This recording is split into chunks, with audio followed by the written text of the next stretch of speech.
Have you ever carried a secret so heavy it felt like it was suffocating you from the inside?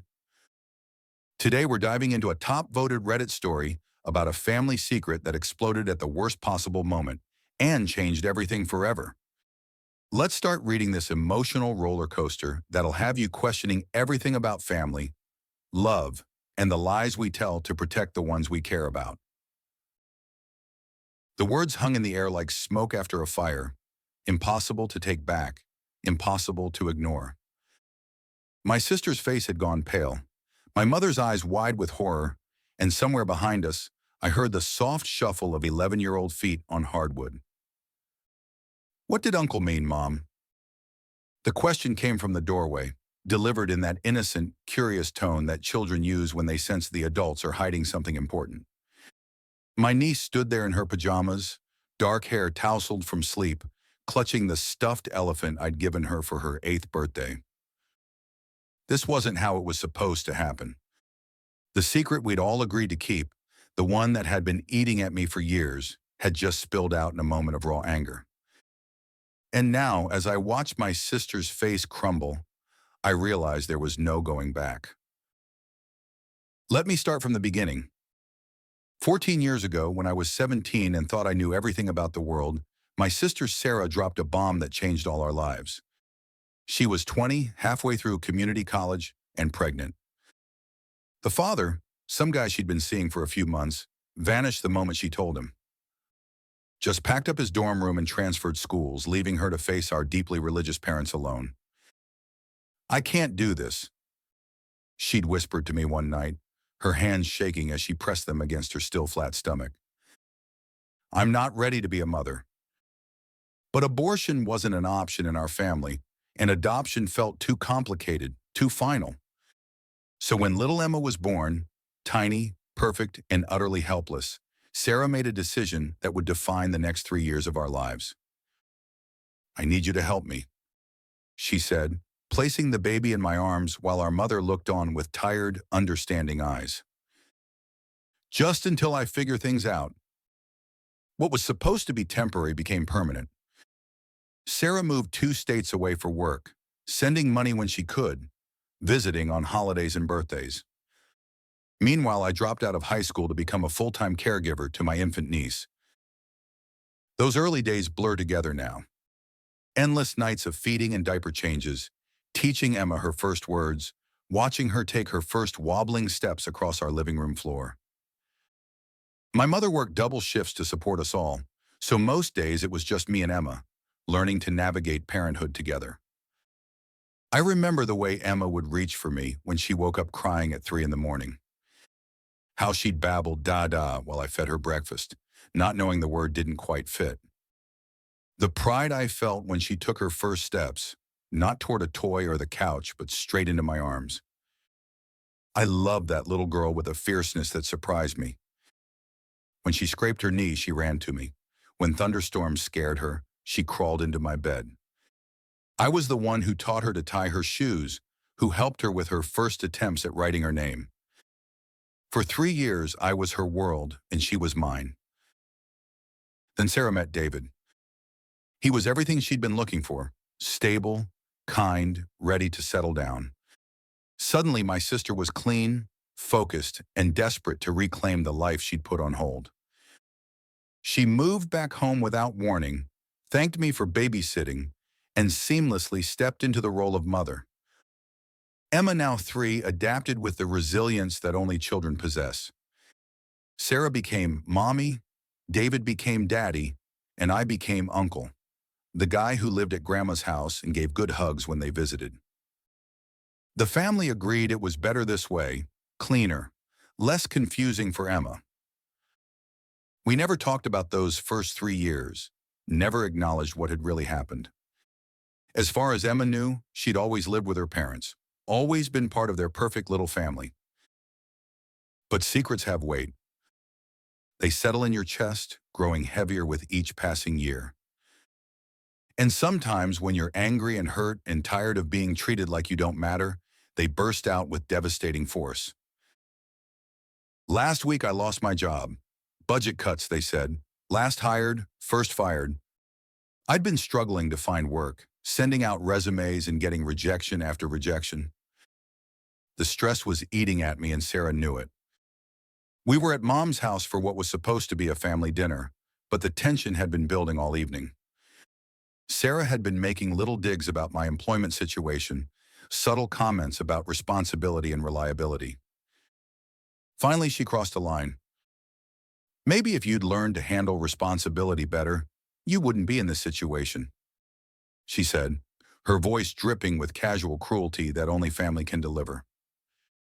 Something inside me snapped. Don't talk to me about responsibility. I shot back, my voice louder than I intended. You're lucky your daughter was too young to remember how you abandoned her. The silence that followed was deafening. Sarah's face went white. Mom's fork clattered against her plate, and that's when we heard it. The soft gasp from the doorway, the shuffle of small feet. What did Uncle mean, Mom?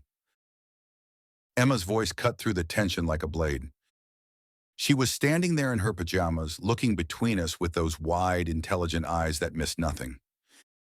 In that moment, I realized the secret we'd worked so hard to keep had just been shattered by my anger. Nothing, sweetheart, Sarah said quickly, her voice artificially bright. Uncle was just being silly. Why don't you go back to bed? But Emma wasn't buying it. She looked at me with the same direct gaze she'd had as a toddler, the one that meant she wouldn't be satisfied with half-truths or deflection. Uncle, she said softly, what did you mean about Mom abandoning me? The room held its breath. I could feel my mother's disapproving stare, could see Sarah's pleading expression, could hear the weight of years of silence pressing down on all of us. But Emma deserved the truth, even if it was painful. Your mom was very young when you were born, I said carefully, kneeling down to her level. She needed help taking care of you, so you lived with me and Grandma for a while. That's all. How long is a while? Emma asked, her voice small but determined. 3 years, I said quietly. Until you were 3. The silence stretched between us like a chasm. Emma's eyes filled with confusion, then understanding, then something that looked like hurt. She looked at her mother, then at me, then back at her mother again. Why didn't anyone tell me? She whispered. Sarah knelt beside her daughter, tears streaming down her face. Because I was ashamed, she said, her voice breaking. I was scared and young, and I made a mistake. I thought it would be better if you didn't know. But I lived with Uncle, Emma asked, looking at me with new eyes. He took care of me. He did, Mom said softly, speaking for the first time since the revelation. Her voice carried years of gratitude and regret. He loved you very much. We all did. Emma processed this information with the seriousness of a child trying to understand an adult world that suddenly made less sense than it had an hour ago. She looked at me for a long moment, then walked over and wrapped her arms around my waist. Thank you for taking care of me, she said simply. In that moment, I felt the weight of 14 years of secrets lift from my shoulders. Not because the truth had been revealed, but because Emma, this remarkable little girl who had been the center of my world, understood that love comes in many forms. And that sometimes the most important love is the kind that asks for nothing in return. The conversation that followed was difficult. There were tears, explanations, and a lot of hard questions about why adults sometimes make choices that hurt the people they love. But there was also honesty finally, and a chance for Emma to understand her story completely. Sarah and I are still working through our anger. Mom thinks I was wrong to break the agreement, and maybe she's right. But I can't bring myself to regret it. Secrets are meant to protect people, but sometimes they end up hurting them more than the truth ever could. Emma deserved to know that she was loved, fiercely and completely from the very beginning. She deserved to know that her story is more complex than the simple narrative we'd constructed for her. And maybe, just maybe, she deserved to know that sometimes the people who love us most are the ones who ask for nothing in return. The weight of secrets is gone now, replaced by something lighter but no less important. The weight of truth and the hope that it will serve us better than silence ever did. That's the whole story for today. Honestly, this guy sacrificed his teenage years to raise his sister's child with nothing but love, only to be dismissed and disrespected. I'd say he's maybe a 2 out of 10 Slytherins. Accidentally broke something important while cleaning up someone else's mess. Emma deserved to know the truth about the uncle who loved her enough to give up everything. And sometimes secrets hurt more than honesty ever could. What's your take?